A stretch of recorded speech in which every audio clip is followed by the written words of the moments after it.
Hello and welcome to the Week 13 NFL Wrap-Up. I hope you all had a great feast with plenty of pecan, despite what my wife says. She says pecan, and that's wrong. And everyone should know that. So I want you all right now to stand up wherever you are and say pecan. Just say it once for me, and maybe the pecan pie fairy will bring you a pecan pie. But if anybody gives you something and says it's pecan pie, throw it down and walk away. Anyway, on to the football. The NFL gave us a full slate of games on Thursday, a couple of which were actually exciting. We started off with the rivalry between the Bears and the Lions, which apparently goes back to when the Romans actually had bears and lions in the Colosseum, if you listen to the commentators. And the heavily favored Lions were managed to squeak out a 23-20 win. It's a lot of teams that shouldn't be winning or shouldn't be close that are beating the spreads this year. Don't know what to say about that. Then the Cowboys and the Giants, a couple of drunks fighting in the parking lot of a bar.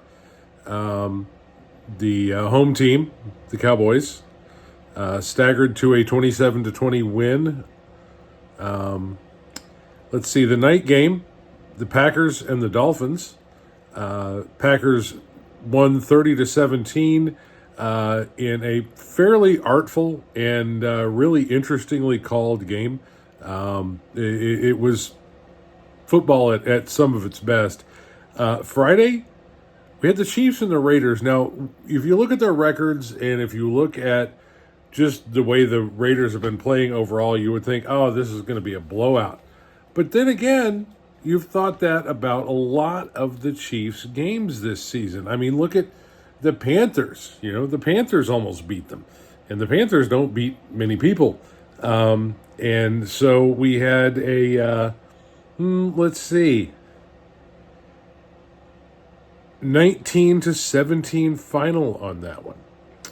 Interesting.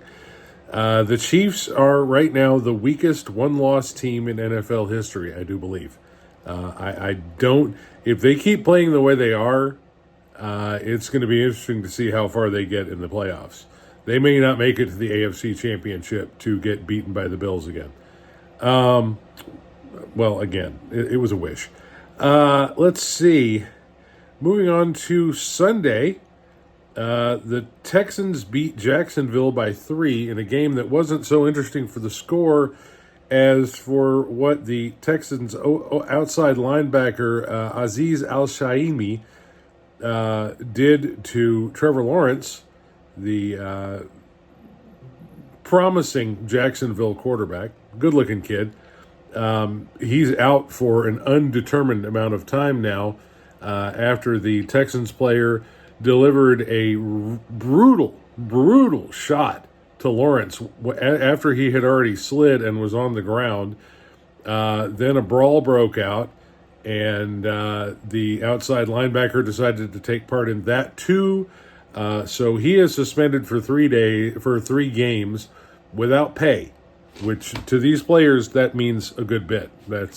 He's not one of the big stars anyway, so he's not getting the commercials, etc. So he probably needs that paycheck, and he don't get 3 of them. As for Trevor Lawrence, we're still waiting to find out how long he's going to be out. Let's see. The Colts beat the Patriots 25-24. Not a whole lot to say about that game. We got bigger things to cover. The Seahawks, in a coast-to-coast game, beat the Jets 26-21. This game has talk of benching Aaron Rodgers coming all around again. It's everywhere in every corner of the NFL universe.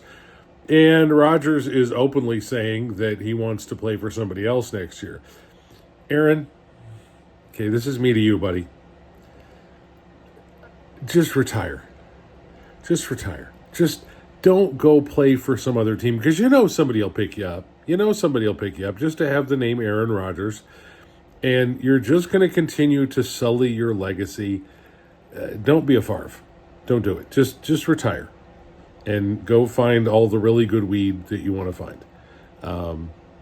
So there's my advice to Aaron Rodgers, because I'm sure he's watching this, and I'm sure that he will listen to me. Let's see. The Commanders lived up to their name, 42-19 over the hapless Titans. For a lot of you who don't know, the Titans used to be the Houston Oilers, and they are continuing to pay the bad karma price for leaving Houston in its time of need. So anytime the Titans get beat, unless it's by the Cowboys, I'm pretty much happy.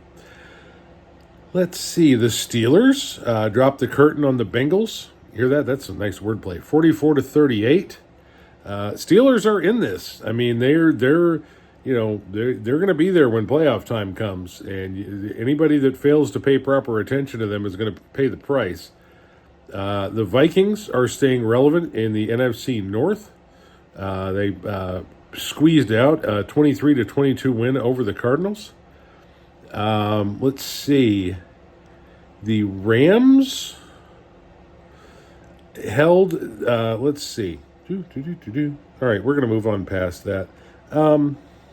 Yes, the Rams had a 129-game streak without being held scoreless in the first half.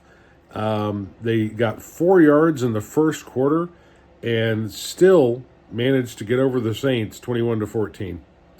The Buccaneers edged the Panthers 26-23. Watch the Panthers next year. Bryce Young is learning how to be a quarterback. He's learning how to play in the NFL. And if we can add another couple of offensive linemen, I think they're going to make some noise next year, especially since they play in the AFC South, where the best teams tied for first are both 6-6, and they've been horrible for a while now. The NFC South is not where you go to find the great teams. My apologies, but it's true. Let's see. And the Eagles handed the Ravens a back-breaking 24-19 loss. There is no love lost between these two teams, and there was some violence during the game. Not illegal violence, just guys really pounding on each other, and it was fun to watch. Sunday night gave us the biggest snowball so far of the year. The Bills welcomed the 49ers to Buffalo and gave them lots and lots of snow throughout the game. The Bills, of course, enjoyed the snow, scoring 35 points. And the Niners created an NFL blooper reel, really. I mean, falling and stumbling and dropping balls, and they scored 10 points. Epic games. There have been epic games between these two teams. This was not one of them. And if you can find it on the internet, there is a short clip of film that appears to show somebody throwing a snowball trying to knock a field goal out of the air. You can judge for yourself whether it's for real. I choose to believe it's for real, and I think it's hilarious. Then last night gave us a game that was a lot more interesting than it should have been. It was the Broncos versus the Browns. The Broncos have got that hot new quarterback, Bo Nix, which sounds just like a football-y name. And the Browns have Jameis Winston, who is, you can have your own opinion on him. But they went back and forth very entertainingly until Winston fell apart in the last 6 or 7 minutes in the fourth quarter, threw a couple interceptions, and the Broncos came out on top 41-32. So this week we've got some really interesting games coming up. We've got a massive showdown between the Lions and the Packers starting Thursday night. Probably the best Thursday night game of the year that doesn't involve the Bills. And we'll see what happens. We'll talk about it next Tuesday. If you like this, please like the channel. I really need some more likes. I need some more fans. I need some more NFL gear to gather my walls. Somebody cover my walls. Somebody, please talk to the commissioner. Have him send me all kinds of NFL gear. And we'll see you next week. Same bat time, same football channel.